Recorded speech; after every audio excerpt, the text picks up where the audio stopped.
नमस्कार, मैं आयुषी आप सभी दर्शकों का अन्नदाता कार्यक्रम में स्वागत करती हूँ।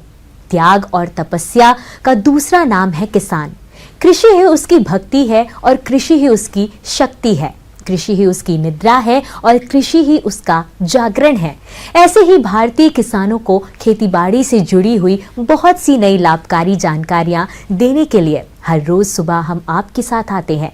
तो चलिए कार्यक्रम शुरू करने से पहले देखते हैं क्या है आज के अन्नदाता में। मक्के की करे समय पर बुआई और ले कम लागत में अधिक पैदावार। गर्मी के मौसम में मधुमक्खियों की करें उचित देखभाल।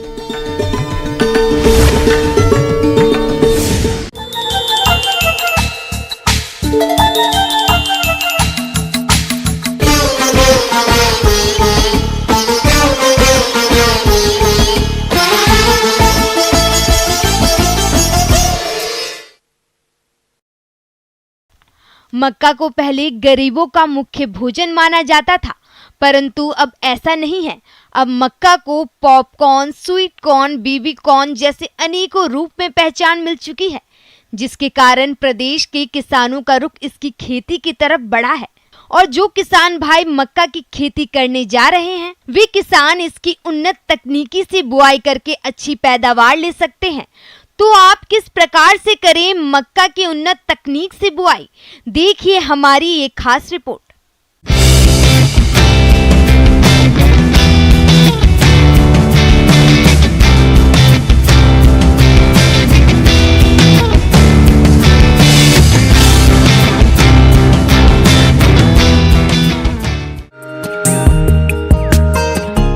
मक्का एक बहुत उपयोगी फसल है जो मनुष्य और पशुओं के आहार का प्रमुख स्रोत है। मक्के का उपयोग दिन प्रतिदिन बढ़ता ही जा रहा है, चाहे वो खाने में हो या फिर औद्योगिक क्षेत्र में। मक्के की चपाती से लेकर भुट्टे सेक कर मधु मक्का के कॉर्नफ्लेक्स, पॉपकॉर्न, लइका के साथ साथ अब मक्का का उपयोग कार्ड ऑयल, बायोफ्यूल के तौर पर भी किया जाता है। करीब 65% मक्का का उपयोग मुर्गी और पशु आहार के रूप में किया जाता है। भुट्टे तोड़ने के बाद बची हुई कड़वी पशुओं के चारे के रूप में उपयोग किया जाता है। औद्योगिक दृष्टि से मक्का प्रोटीनेक्स, चॉकलेट, पेंट, स्याही, लोशन, स्टार्च, कॉर्न सिरप आदि बनाने के काम में लिया जाता है। बिना परागित मक्का के भुट्टों को बेबी कॉर्न मक्का कहते हैं। इसका उपयोग सब्जी और सलाद के रूप में किया जाता है। भूमि चयन। मक्के की खेती कई प्रकार की मिट्टी में की जा सकती है, लेकिन इसके लिए दोमट मिट्टी और बलुई मिट्टी, वायु संचार और पानी के निकास की उत्तम व्यवस्था के साथ साथ 6 से 7 pH मान वाली मिट्टी उपयुक्त मानी जाती है। खेती की तैयारी। मक्के की फसल के लिए पहली गहरी जुताई करना आवश्यक होता है। इसके बाद 2 बार कल्टीवेटर से जुताई करते हैं और उसके बाद पाटा चलाकर खेत को समतल कर लिया जाता है, जिससे खेत में उचित नमी बनी रहती है। खाद और उर्वरक। मक्का की फसल से अच्छी पैदावार लेने के लिए मिट्टी जांच के अनुसार खाद उर्वरक डालना चाहिए। खेत की तैयारी के साथ 5 से 8 टन अच्छी तरह से सड़ी हुई गोबर की खाद खेत में डालनी चाहिए। बुआई के समय DAP 56 किलो और यूरिया 75 किलो प्रति हेक्टेयर की दर से प्रयोग करना चाहिए। इसके बाद यूरिया 75 किलो बुआई के 25 से 30 दिन बाद और 45 दिन पर खड़ी फसल में छिटक देनी चाहिए। इससे फसल की बढ़वार अधिक होती है। उन्नत किस्में। किसान भाइयों, आज के समय में मक्का की कई प्रजातियां विकसित हो गई हैं, जिसका चयन करके किसान वर्ष भर मक्का की खेती करके अच्छा लाभ कमा सकते हैं। खरीफ मक्का की किस्में। माही धवल, माही कंचन, प्रताप HQPM 1, PEHM 2, वायो 9682, प्रताप मक्का 3, प्रताप मक्का 5 की बुआई कर सकते हैं। उच्च प्रोटीन मक्का की किस्में। HQPM 1, HQPM 4, HQPM 5, HQPM 7 की बुआई कर सकते हैं। बेबी कॉर्न मक्का की किस्म। HM4, उपज 7 से 8 क्विंटल, दाना चारा 100 क्विंटल प्रति एकड़ की बुआई कर सकते हैं। स्वीट कॉर्न मक्का की किस्में। माधुरी, प्रिया, विन ऑरेंज, SCH1 की बुआई कर सकते हैं। पॉपकॉर्न मक्का की उन्नत किस्में। अंबर पॉप, VL अंबर पॉप, पर्ल पॉप की बुआई कर सकते हैं। बीज की मात्रा। दाने के लिए 20 से 25 किलो, हरे चारे के लिए 40 से 45 किलो प्रति हेक्टेयर बीज की आवश्यकता होती है। FIR विधि से करें बीज उपचार। पहले थीरम और कार्बेंडाजियम 2 ग्राम प्रति किलो बीज की दर से उपचारित करें। इसके बाद इमिडाक्लोप्रिड 1 से 2 मिलीलीटर प्रति किलो बीज की दर से उपचारित करें और अंत में एजोट्रोबैक्टर कल्चर 5 से 6 ग्राम प्रति किलो बीज की दर से उपचारित करके बुआई करें। बुआई का समय, मक्का बुआई का उपयुक्त समय 20 जून से 25 जुलाई तक। स्वीट कॉर्न की बुआई जुलाई से सितंबर के प्रथम सप्ताह तक और बेबी कॉर्न मक्का की बुआई वर्ष भर कर सकते हैं। बुआई का तरीका, मक्के की बुआई चारे के लिए छिटकवा विधि से करते हैं। दाने के लिए लाइन में बुआई करते हैं। मक्का की बुआई दूरी पंक्ति से पंक्ति 45 सेंटीमीटर, पौध से पौध 25 सेंटीमीटर और बीज की गहराई 4 सेंटीमीटर रखते हुए करें। खरपतवार नियंत्रण, फसल चाहे कोई भी हो, किसान भाइयों के लिए खरपतवार की समस्या बनी रहती है। अगर आपने शुरुआत में अपने फसल को खरपतवार से बचा लिया तो उस फसल में पैदावार अच्छी रहेगी।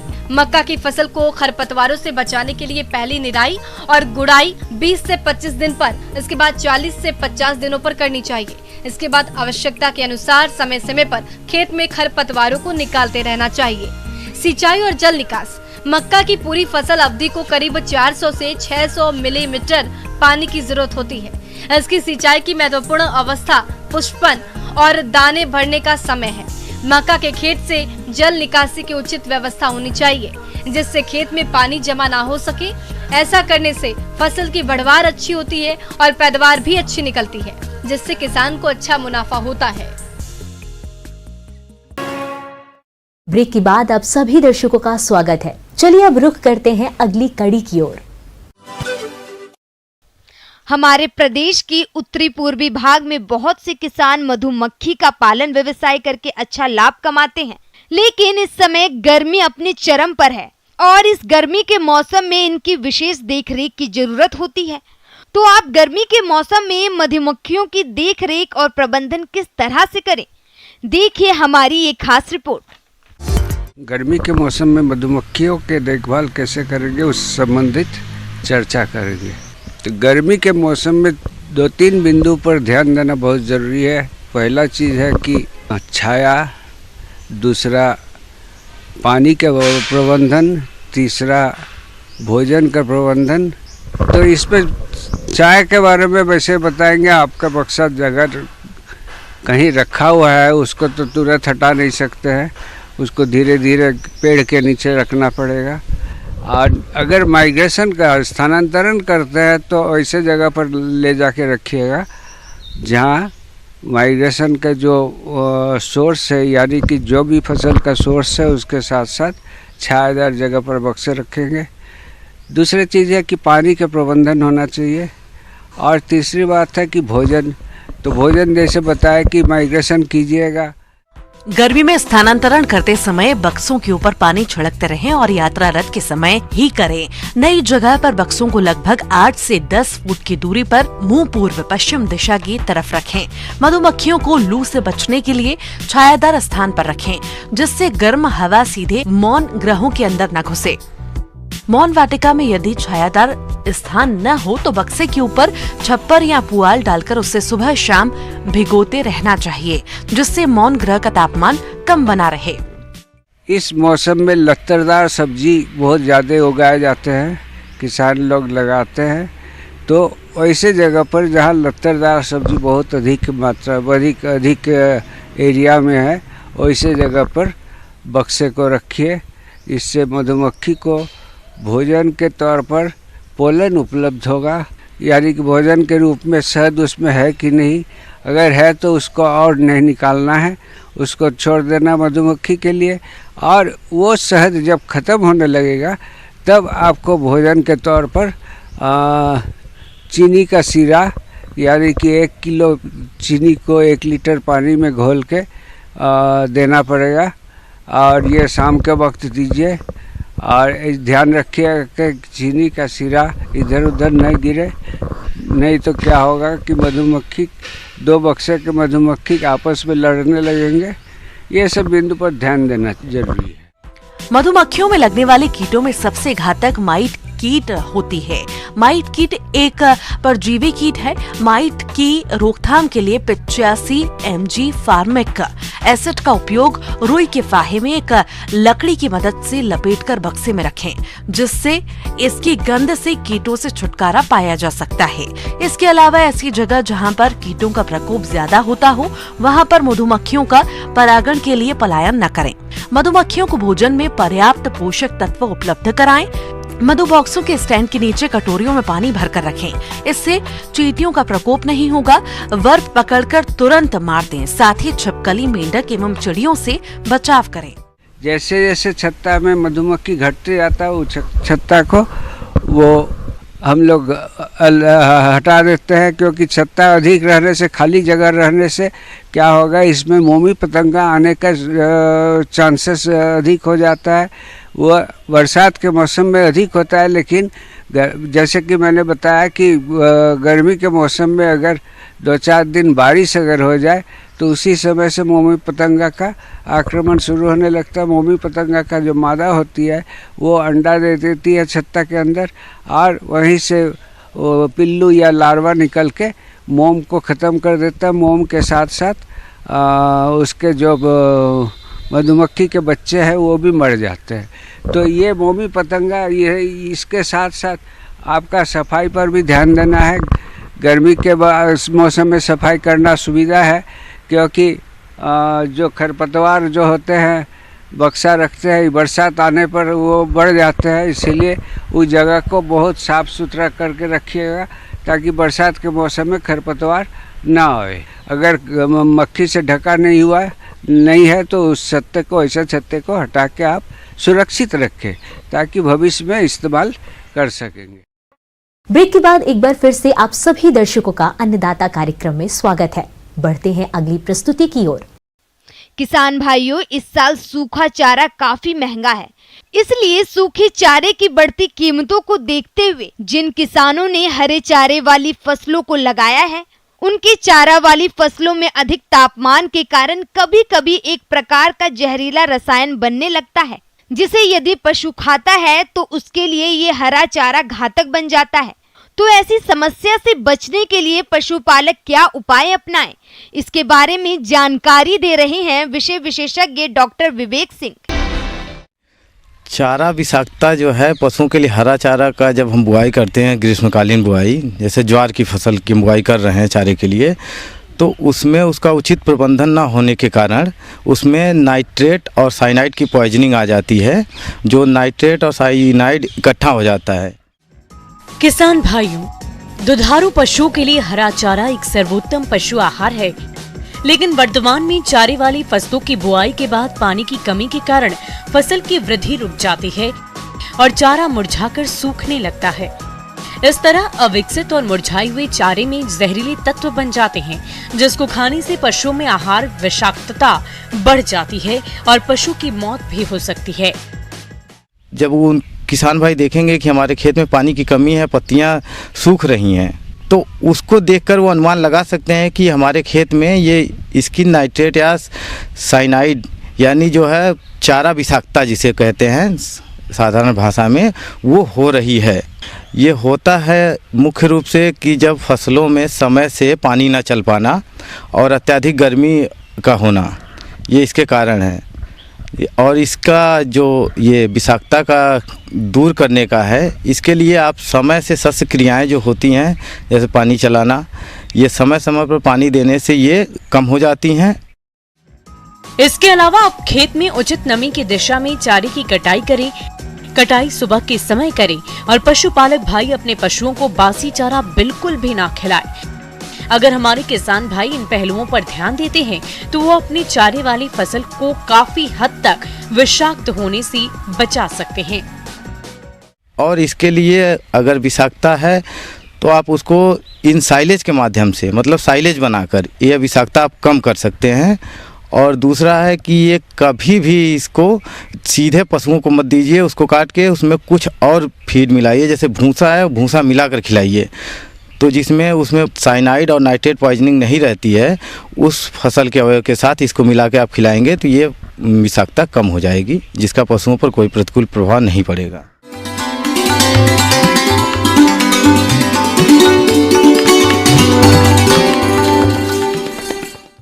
अन्नदाता हेल्पलाइन निशुल्क फोन संपर्क सेवा के माध्यम से आपके द्वारा पूछी गई समस्याओं में से एक या दो महत्वपूर्ण समस्याओं को हम अपने कार्यक्रम में शामिल करते हैं।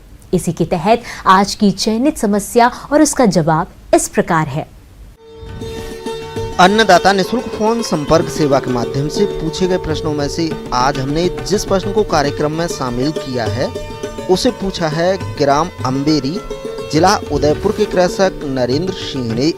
ये खरगोश पालन के बारे में संपूर्ण जानकारी चाहते हैं।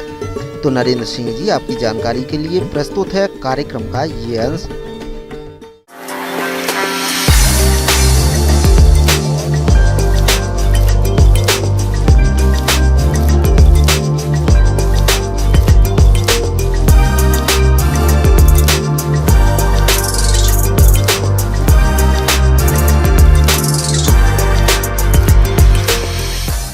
किसान भाइयों नमस्कार।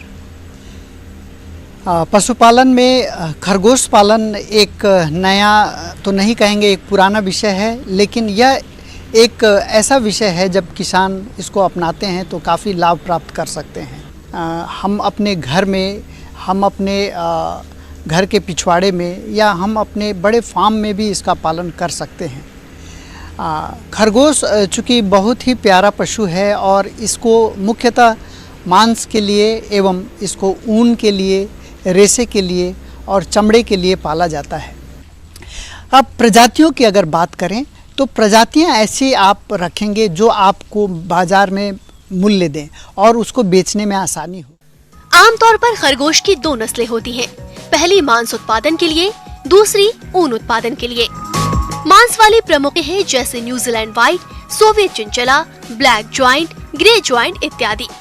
ऊन के लिए खरगोश पालन हेतु स्थान का चुनाव जलवायु, खरगोशों की संख्या एवं सुविधा आदि के अनुसार करना चाहिए। स्थान का अधिकतम तापमान 15 से 20 डिग्री सेल्सियस के मध्य होना चाहिए। आवास स्थान पर रोशनी का उचित प्रबंध होना चाहिए। खरगोश पालन के विभिन्न पहलू पे अगर हम लोग बात करें तो एक सबसे इम्पॉर्टेंट है नस्ल का चयन। आप उन्नत नस्ल का चयन करेंगे। दूसरा जो इसका बिंदु है इसके आहार प्रबंधन पे।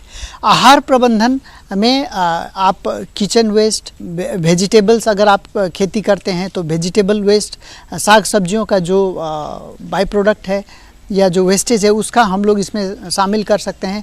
फ्रूट्स, फल शामिल कर सकते हैं। अनाज भी देना आवश्यक होता है। खरगोशों को पिंजरों में रखना व्यावसायिक दृष्टि से लाभदायक है। पिंजरों के माध्यम से खरगोशों को एक शेड बनाकर घर के पिछवाड़े या फिर आंगन में आसानी से रखा जा सकता है। पिंजरों को जमीन से लगभग 1 मीटर की ऊंचाई पर रखा जाना चाहिए ताकि उनके नीचे से मल मूत्र की सफाई ठीक प्रकार से हो सके। अधिक संख्या में पिंजरे होने पर उन्हें एक के ऊपर एक करके बांस बल्लियों के सहारे रखा जा सकता है। पिंजरे के बीच मल मूत्र को दूसरे पिंजरों पर गिरने से बचाने के लिए ट्रे लगाने के लिए आवश्यक जगह भी छोड़नी चाहिए। खरगोश के पिंजरे का आकार 60 बाई 45 बाई 45 सेंटीमीटर का होना चाहिए। वहीं ब्याने वाली मादा का पिंजरा 90 सेंटीमीटर लंबा होना चाहिए। प्रसूति हेतु प्रयोग होने वाले नेस्ट बॉक्स का आकार 60 बाई 45 बाई 22 सेंटीमीटर होना चाहिए। इस प्रकार की प्रबंध व्यवस्था से खरगोशों को कम स्थान में रखकर उनकी देखभाल अच्छी तरह से की जा सकती है। इनके प्रजनन से संबंधित अगर हम बात करें तो इसमें 5 से 6 मादी खरगोश के ऊपर एक नर खरगोश पर्याप्त होता है जो अच्छा ब्रीडिंग दे सकता है। एक मादी खरगोश चूँकि उसका गर्भाकाल काफ़ी छोटा होता है, वो 1 महीने का उसका गर्भाकाल होता है। 30 से 32 दिन का गर्भाकाल में बहुत अच्छा बच्चा देती हैं। 6 से 12 बच्चा देने का उसका एक रेंज है जो औसतन 8 से 10 बच्चे देती है। व्यावसायिक स्तर पर खरगोश पालन में प्रजनन व्यवस्था का विशेष महत्व होता है। एक खरगोश का गर्भकाल 30 से 32 दिन का होता है तथा प्रसव के दूसरे दिन ही मादा खरगोश को पुनः गर्भित करवाया जा सकता है। परंतु सामान्य दशा में मादा खरगोश से बच्चों को अलग करने के उपरांत ही पुनः गर्भित करवाना चाहिए। इस प्रकार एक मादा खरगोश से 1 वर्ष में 5 से 6 बच्चे प्राप्त कर सकते हैं तथा प्रत्येक व्यान में 6 से 7 बच्चे प्राप्त किए जा सकते हैं। और उसके जो चैम्बर में उसका जो कक्ष है उसमें एक छोटा बक्सा नुमा ज़रूर रख देंगे, ताकि जब बच्चा होने के बाद उसमें हम लोग रख सकें बच्चों को। एक खरगोश जो परिपक्व है, जिसका वज़न 3 से 4 किलो हो चुका है, उसको हम लोग मार्केट में 500-600 रुपया तक में भी बेच सकते हैं। तो आप सोच सकते हैं कि एक अच्छी आमदनी का स्रोत खरगोश साबित हो सकता है। तो किसान भाइयों, अपने इस नए व्यवसाय को आप अपना के स्वरोजगार की तरफ आप अग्रसर हो सकते हैं।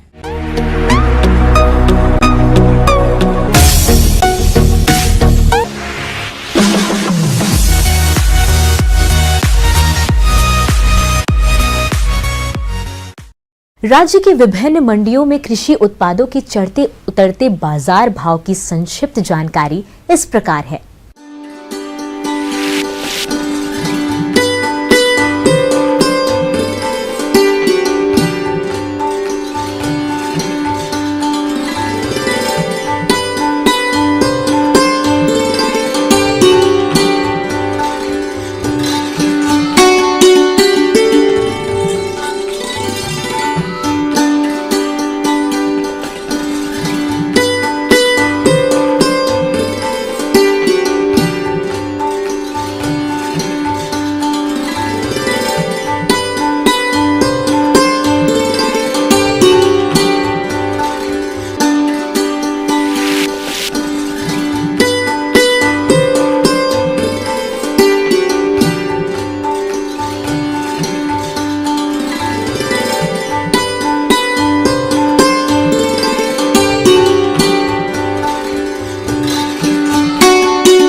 हम यह उम्मीद करते हैं कि आज का कार्यक्रम आप सभी दर्शकों के लिए उपयोगी रहा होगा। किसान भाइयों, अन्नदाता आपकी सेवा के लिए संकल्परत है और कृषि संबंधित समस्या एवं सुझावों के लिए आप हमें इस पते पर संपर्क कर सकते हैं।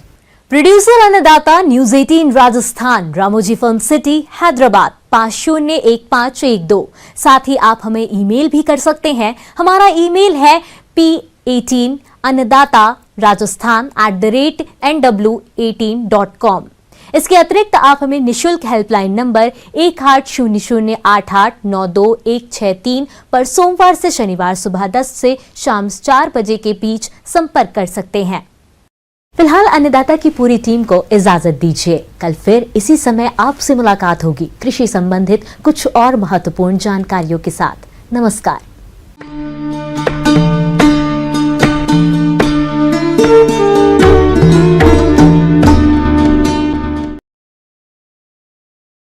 26 विधायक